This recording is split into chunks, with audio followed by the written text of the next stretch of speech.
अच्छा, हाँ, मैंने पहले ये बात मैंने कर दी है कि 3 इकोनॉमिक सिस्टम आए हैं।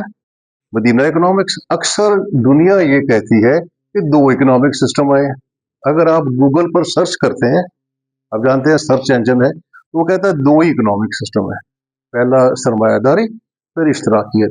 तो हमारा ये क्लेम है कि 3 इकोनॉमिक सिस्टम है। अब हम बड़े एक लॉजिकल अंदाज में, ये मैंने थोड़ी सी बातें लिखी है कि आप पढ़ लीजिए, आपके पास रहेगी। अब है जो आज का लेक्चर है पहला, हम 2 लफ्ज यूज करते हैं, इकोनॉमिक्स और इकोनॉमिक सिस्टम। ये 2 लफ्ज अपनी जगह पर इनके अलग अलग मफहूम है। अब मैंने इकोनॉमिक्स किया, स्टेट बैंक में काम किया, मैं इस पर काम कर रहा हूँ, बेतहाशा डेफिनेशंस हैं कि व्हाट इज इकोनॉमिक्स, इकोनॉमिक्स क्या है। आप नेट पर जाएंगे तो मार्शल ने ये कहा, रॉबर्ट्स ने ये कहा, फलां ने ये कहा। सादा, मैं चूंकि पढ़ाता भी हूँ यूनिवर्सिटी में, तो मैं जो डिफाइन करता हूँ, मुआशियात, इकोनॉमिक्स, रोटी अर्न करने का फन है, रोटी कमाने का फन है। आपने रोटी कमानी है, अपने जो सुबह शाम को पूरा करना है, तो जो रोटी कमाने का फन है वो इकोनॉमिक्स है। वो सादा अल्फाज में, मुकम्मल अल्फाज में, ये इकोनॉमिक्स की सादा डेफिनेशन है। क्योंकि ये हमारा स्टार्ट है, तो हम ऐसे उसमें चलेंगे और फिर और ऐसे कई चीजें ना लॉजिकल होंगी। अब देखें ना, इकोनॉमिक्स और इकोनॉमिक्स क्या है। आप कहते हैं मेरी इकोनॉमिक्स ठीक नहीं, क्या मतलब है? रोजगार ठीक नहीं, घर की आमदनी ठीक नहीं। तो पहली चीज इकोनॉमिक्स है। और बड़ी दिलचस्प बात है कि इकोनॉमिक्स इंसानी जिंदगी के साथ ही वजूद में आ गई। जो पहला इल्म था, मैं कहूँगा जो पहला स्किल था, जो पहला हुनर था, जो इंसान ने पैदा होते ही सीख लिया, दैट वाज इकोनॉमिक्स। एक बच्चे की पहली रिक्वायरमेंट क्या है? जब एक बच्चा पैदा होता है, वो दूध पिलाते हैं उसको। पहली रिक्वायरमेंट क्या है? दूध है। उसके बाद दूसरी रिक्वायरमेंट क्या है? उसके लिए शेल्टर। 2 चीजें, फूड एंड शेल्टर, खुराक और घर, ये इंसान की बुनियादी जरूरतें हैं। और ये देखना, बाकी इल्म है, फलसफा है, नफ्सियात है, सियासत है, ये इनकी पहले थ्योरी वजूद में आई। अच्छा, अब हमने ये तो तय कर लिया, सादा अल्फाज में इकोनॉमिक्स क्या है, मुआशियात क्या है, रोटी कमाने का फन है। जरा पेचीदा टेक्निकल तौर पर हम इसको डिफाइन करते हैं कि ये रोटी कमाने का इल्म तो है, लेकिन जराए महदूद हैं, ख्वाहिशात लामहदूद हैं। ये दूसरी बात आती है इकोनॉमिक्स में। ये तो तय हो गया कि हर फर्द ने अपने इरादे के मुताबिक, अपनी कोशिश के मुताबिक, अपने जो दस्तयाब मौके के मुताबिक उसने अपनी रोजी कमानी है, रोटी कमानी है।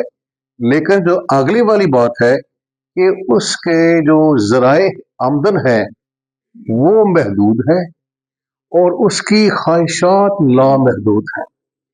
और ख्वाहिशात बढ़ती जाती है साथ साथ, जैसे जैसे जिंदगी आगे जाती है वैसे ही ख्वाहिशात बढ़ती जाती हैं। तो फिर दूसरी डेफिनेशन ये है कि महदूद आमदनी और लामहदूद ख्वाहिशात को जब्त में लाने का नाम इकोनॉमिक्स है। Economics is the science to manage limited resources with unlimited desires. क्या होगा कि आप अपनी कुछ जरूरियात को पोस्टपोन कर देंगे, मुलतवी कर देंगे। तो हम इकोनॉमिक्स में 2 लफ्ज यूज करते हैं कि नीड्स और डिजायर्स।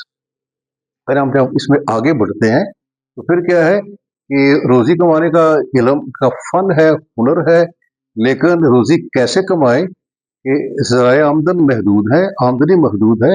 आपकी चाहे जितनी भी आमदनी हो, ख्वाहिशात उसके आगे बहुत ज़्यादा हैं। तो आपने ख्वाहिशात में एक ज़ब्त लाना है, एक तवाज़ुन लाना है, एक बैलेंस करना है। तो फिर हम और आगे चल जाते हैं कि मुआशियात एक ऐसा इल्म है जिसमें महदूद आमदनी से लामहदूद ख्वाहिशात में एक ज़बत लाया जाता है। और फिर मैंने कहा दो लफ्ज़ यूज़ करते हैं, एक तो हमारी ज़रूरियात है, एक हमारी ख्वाहिशात है। इकोनॉमिक्स जैसे जैसे शुरू होती है पहले वो नीड्स को पूरा करती है। जो ना नीड्स क्या है, खुराक चाहिए और घर चाहिए, और उसके बाद जिस तरह आमदनी बढ़ती जाती है उस तरह आपकी ख्वाहिशात बढ़ती जाती हैं, और आप फिर अपनी वो चीज़ें जो पहले आपकी नीड थी या पहले आपके लिए ख्वाहिशात थी, बड़ा घर, बड़ी गाड़ी, जब आपकी आमदनी बढ़ जाती है, ये मगरब की इकोनॉमिक्स है जो हम किताबों में पढ़ते हैं, जो किताबों में लिखा हुआ वही बातें मैं बता रहा हूँ। लेकिन अच्छा दीन, जैसे मुफ्ती साहब ने बता दिया कि पहले के पैदाइश से पहले भी दीन हमें एक इसमें पूरा लेसन देता है कि आपने ये जो रिस्क कमाना है, ये जो रोजी, दीन ने इसको रिस्क का नाम दिया है, अल्लाह का फजल से इसको पुकारा है कि जुमे की नमाज के बाद जब फारग हो जाओ तो अल्लाह की ज़मीन पर फैल जाओ और उसका फजल तलाश करो। तो क्या है दीन का यहाँ पहला इख्तलाफ क्या है, मैं साथ साथ ये बातें भी करते जाऊँगा कि मगरब की इकोनॉमिक्स, सरमायादारी की इकोनॉमिक्स क्या है कि जिस तरह आपकी आमदनी बढ़ जाएगी वैसे वैसे आपकी ख्वाहिशात बढ़ जाएंगी। तो फिर उसमें एक खामोश सबक ये मिलता है कि जैसे भी होता है अपनी आमदनी बढ़ाओ, जैसे भी मुमकिन है कि किसी तरीके से, जायज़ तरीके से, नाजायज़ तरीके से। सरमायादारी में हलाल और हराम का कोई कॉन्सेप्ट नहीं। यहाँ दीन कहता है कि जो आपकी ये मुआशियात है, ये जो आपने रिस्क कमाना है, एक तो ये अल्लाह का फजल है, और फिर बहुत बड़ी बातें हैं दीन की कि जब आपकी ज़रूरियात पूरी हो जाए वो आमदनी, अब ना वहाँ क्या है कि आमदनी बढ़ाओ ताकि वो ख्वाहिशात जो आप नहीं पूरी कर सकते वो ख्वाहिशात भी पूरी कर लो। जैसी भी ख्वाहिशात हैं, आप कहते हैं बड़ी गाड़ी हो, बड़ा घर हो, बच्चे अच्छे स्कूल में पढ़ें, कपड़े महंगे पहने, तो यहाँ दीन हमारा कहता है कि एक बैलेंस रखो कि पहले आपने कमाना कैसे है। जो बहुत खूबसूरत शर्त है कि आपने जायज़ तरीके से कमाना है, कि जो आपकी आमदनी है वो आपने जायज़ तरीके से कमानी है, और ये जो तजारत है, ये जो बिजनेस है, ये फलाह का जरिया है। तजारत से आपको रोजी मिलेगी, आप उससे अपनी रोजी कमाए। तो यहाँ हम अभी एक बात मैंने मुकम्मल की है कि इकोनॉमिक्स क्या है, तफसील से बयान कर दिया। इल्म है, ख्वाहिशात बहुत ज़्यादा हैं, ज़राए महदूद हैं। अब है इकोनॉमिक्स हर बंदे की मजबूरी है, उसका फेल है अगर वो रोजी नहीं कमाएगा। इससे फिर दूसरी, जब मुआशरे का हर फर्द इस अमल में मसरूफ होगा तो लाजमी है कि एक निज़ाम की ज़रूरत पेश आएगी कि आपने, जो मैंने बात आपसे अर्ज की कि रिस्क कैसे कमाना है, रिस्क अल्लाह का फजल है, आपने इसको कैसे कमाना है, उसके लिए फिर we need economic system. Economic system क्या है, वो कानून और ज़वाबत जिनके तहत मुआशरे के अफराद मुआशी अमल में मसरूफ होंगे। अगर हम, अब ना ये लॉजिकल है, अगर हम ये हर शख्स पर छोड़ दें, अगर ये बात हम हर शख्स पर छोड़ दें कि भाई रोजी कमानी है, ज़राए आमदन महदूद है, ख्वाहिशात लामहदूद है, तो भाई जिसका मर्जी कमा लो, तो ये इकोनॉमिक्स होगी, और इसमें कुछ अरसे के बाद अबतरी आ जाएगी, बिगाड़ आ जाएगा, फसाद हो जाएगा। तो यहाँ पर ज़रूरत फिर पेश आती है मुआशी निज़ाम की। मुआशी निज़ाम क्या है, वो कानून और ज़वाबत है।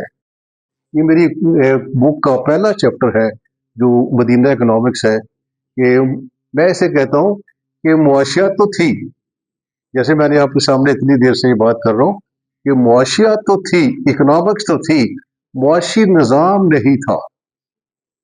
ये मेरी बात आप इस पर गौर करें कि मुआशियात तो इंसानी ज़िंदगी के साथ ही आ गई, क्योंकि अगर आप रोटी नहीं कमाओगे, खुद भी भूखे मर जाओगे, बच्चे भी भूखे मर जाएंगे। तो मुआशियात थी, लेकिन मुआशी निज़ाम नहीं था